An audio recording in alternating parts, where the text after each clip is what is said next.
প্রায় এক মাস থাইল্যান্ডে চিকিৎসা নিয়ে দেশে ফিরেছেন সাবেক রাষ্ট্রপতি মোহাম্মদ আব্দুল হামিদ। শাহজালাল আন্তর্জাতিক বিমানবন্দরে তিনি অবতরণ করেন রোববার দিবাগত রাত 1:45টায়। সঙ্গে ছিলেন তাঁর ছোট ছেলে রিয়াদ আহমেদ ও শ্যালক ডাক্তার নওশাদ খান।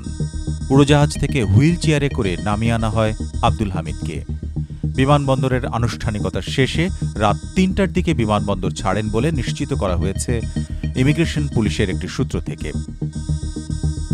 সাবেক রাষ্ট্রপতি আব্দুল হামিদ দেশত্যাগ করেছিলেন 7 মে দিবাগত রাতে থাই এয়ারওয়েজের একটি ফ্লাইটে। সে সময় বিমানবন্দরের সূত্রগুলো জানিয়েছিল আব্দুল হামিদ চিকিৎসার জন্য থাইল্যান্ড গেছেন।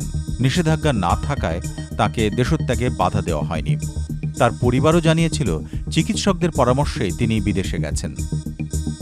ছাত্র আন্দোলনে হামলা ও গুলি করার ঘটনায় কিশোরগঞ্জে একটি মামলা আছে সাবেক রাষ্ট্রপতি আব্দুল হামিদের বিরুদ্ধে। ফলে কিভাবে তিনি বিমানবন্দর দিয়ে বিদেশে গেলেন, তখন সেই প্রশ্ন ওঠে। শুরু হয় নানা বিতর্ক, সমালোচনা।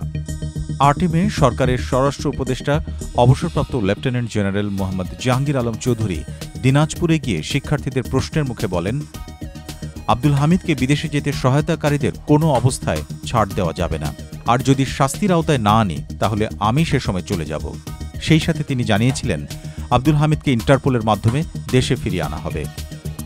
ঘটনার পর একজন এসপিকে প্রত্যাহার এবং আরও 3 পুলিশ কর্মকর্তার বিরুদ্ধে ব্যবস্থাও নেওয়া হয়।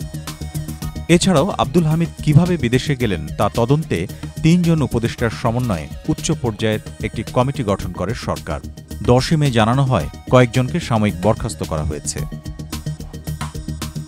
রোববার আব্দুল হামিদের দেশে ফেরার পর স্বরাষ্ট্র উপদেষ্টা জানান, তদন্ত করার পর যে দোষী তাকে আইনের আওতায় আনা হবে।